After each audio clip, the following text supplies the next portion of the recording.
Hey guys, Infidel1258 here. Today I wanted to share some comments around changing the rewards within Splinterlands to include cards that are soul bound to your account, that are non-tradable, non-sellable, non-rentable, in addition to, not in replacement of, the existing reward cards. I would call these Apex achievement cards. And I want to explain what I mean. I want to explain how I think it would benefit our game. I want to talk to you about how I think soulbound cards within the reward structure are not the play.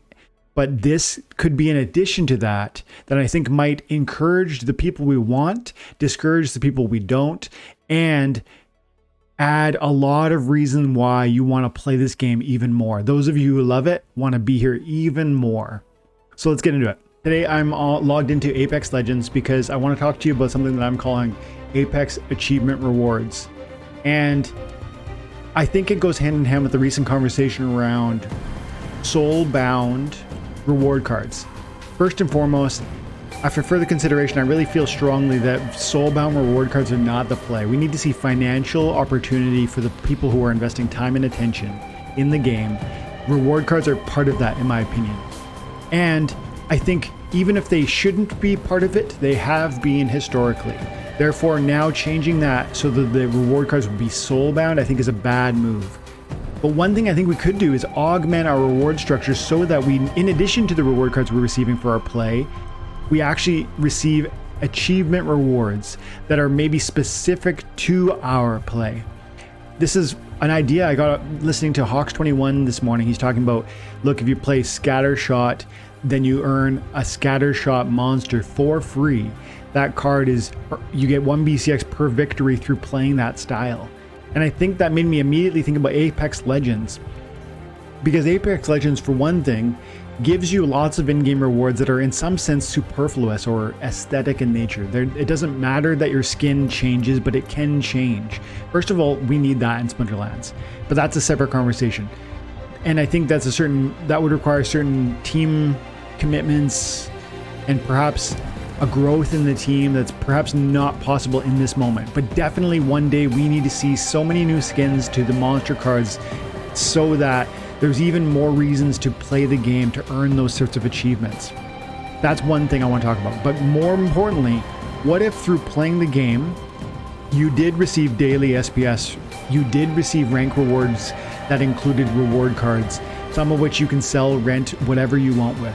That's great, but also you got Apex Achievement Rewards, or Apex Rewards, which are, a type of either an in-game currency that can buy soul-bound assets. Those soul-bound assets could be packs that they sell.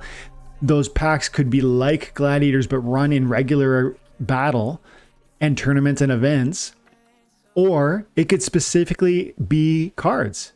Why not what if there was 30 types of cards, one for every battle metric, Scattershot, Phase, Enrage, Stun, and every one of those achievements, when you get 10 wins, 100 wins, 1,000 wins in that context, playing with that sort of monster in your deck, you then unlock free Apex achievement cards that are soul-bound to your account. This would add new reasons to play the game for longer, for those of you who already love the game. It would be non-financially incentive, so it would actually appeal to human players and discourage or be disinteresting for those who are running bot farms. It's not going to provide them any financial liquidity. It's only going to add either aesthetic appeal, like a new skin to your character, which they don't care about. You might, but they won't.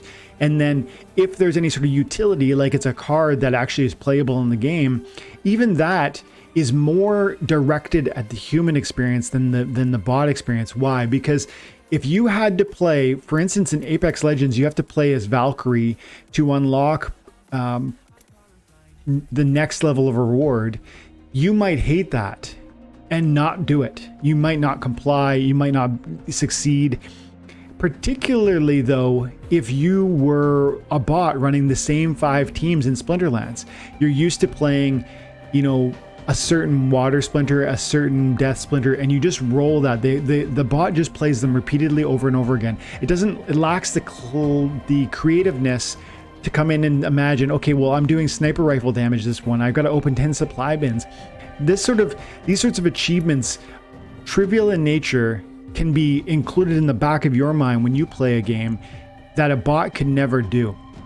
And so I think this would be targeted toward, one, new players who need more assets to enjoy the game on a greater and deeper level, and two, players who already love the game, see it's fun and has a future, but want more value for their time and attention. This would be a utility value that would help you win more because it's more cards in your portfolio of cards, and that extra victory would provide you additional financial reward in Splinterlands, though not directly, indirectly. And so I think it would target the human players. It would reward people who are actually playing the game. It would incentivize you to play the game more often, because even after you maybe largely complete your daily focus, you would have this interesting side project that you could work on. In Apex, you might need sniper rifle damage, but in Splinterlands it could be sneak attack damage. How many hits with the sneak attack monster? How many wins with the sneak attack monster? How many damage points? How many heals done? Right? Like, these different targets and achievements would be easy to set, easy to track, and as long as the rewards associated with them, the achievement-based rewards, were either totally aesthetic, like skins, or entirely soul-bound, like Apex achievement reward cards, then I think the financial incentive is not going to benefit bot armies, but is going to benefit players. And one more thing that comes out of this idea, and the reason why we're actually on the Apex video game right now, is because they have these different sort of in-game currencies, and we do too, right? One of the things that Apex does is you can actually buy, they have seasons. They run 90 days long. So 4 times a year, you can buy a season pass. And the season pass does several things for you, but it unlocks skins, which we talked about, and I think we need to have in Splinterlands. But also, it unlocks the ability to earn through your time and attention. You can earn different things like skydive emote for this character. You might say, I don't really care about that, but some people do, first of all, and second of all, it's just one more target to attract your attention or the audience's attention, attracting them to stay on the game more and longer. And then if you don't know Apex Legends, the season pass has a financial cost. I think Splinterlands needs a season pass, and I think it needs rewards of this nature to incentivize purchases of the season pass. And I think season passes could attract new players, because it would potentially supply all the base needs that a player might have. For instance, you could have you could give them a gold level deck or a silver level deck, a bronze, maybe even just a bronze level deck. And in so doing, if you give them a bronze level deck under the new reward structure, they would be able to play in silver while still unlocking potentially, silver level rewards, assuming they had the sort of technique to do so, to play at that league level. So you'd be eliminating hurdles. You'd be introducing new players to this game while minimizing the hurdles in front of them. They no longer need to understand DEC, SPS, Hive, Swap Hive Engine, staking, unstaking, private keys, posting keys, They could just come in with one credit card payment over a 3-month period and have access to a bronze level deck in Splinterlands. And if you don't know Apex, one of the things that they do here is they actually give you these Apex coins that are used to unlock various story items. Again, many times they're just skins. These skins are entirely superfluous. They don't add any sort of extra damage or value. They just look cool. People would want that if we offer that in Splinterlands. But one other thing that these tokens do is that they unlock bundle packs, which is cool. We could do that too, right? We could have bundle packs, or we could sell Apex achievement packs through this in-game coin, but also we could actually you could theoretically sell the battle pass itself for these coins. This would be a coin that you earn through your play during the time that you have paid for your season pass. So you buy your season pass the first day for $50, let's say. It's available for 90 days.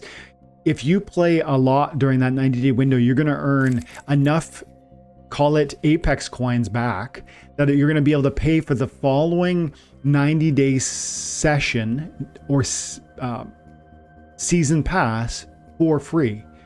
So it's going to give you an opportunity to repeat this process for free, so long as you're investing your time and attention properly. And when I say properly, I don't just mean turning on a bot and walking away. I mean the sort of play that has to be human, like what proof of mind type play. Well, how do we do that? Again, what it looks like is having these sorts of daily challenges, then weekly challenges, which we have here in Apex.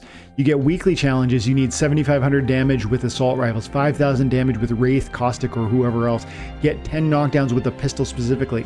Imagine this in the Splinterlands realm. Again, how many heal points can you heal? You need 1,000 tank heals. You need 1,000 triage heals. You need, 1,000 sneak attack damages. So it would not be easily programmable for a bot to master that.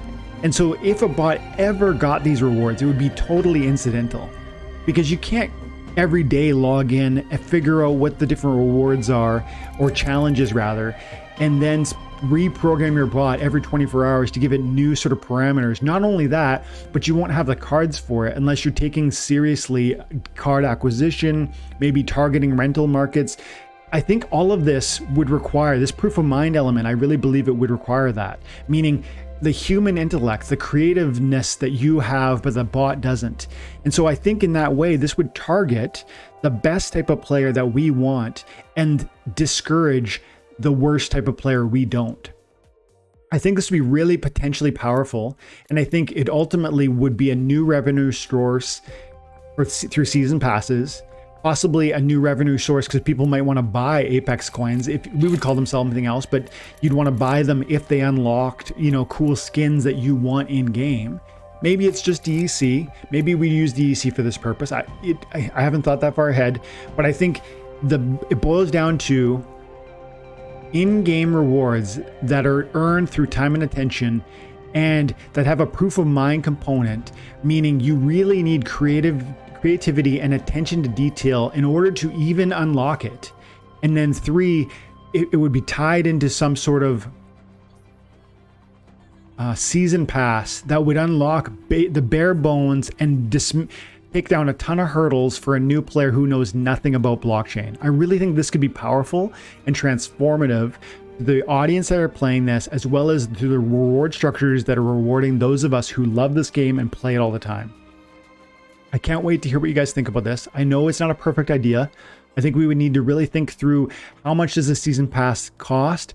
Does a season pass benefit bot armies? I don't know that it would in the context I'm describing.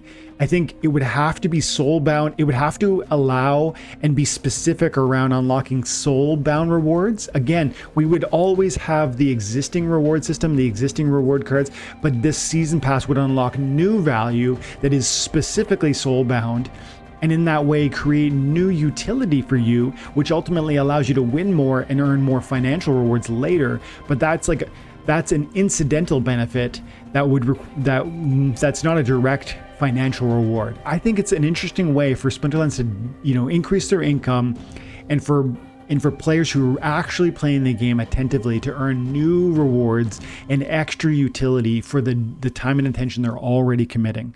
Let me know in the comments below what you think. Can't wait to hear from you. I hope you're having an amazing day. God bless.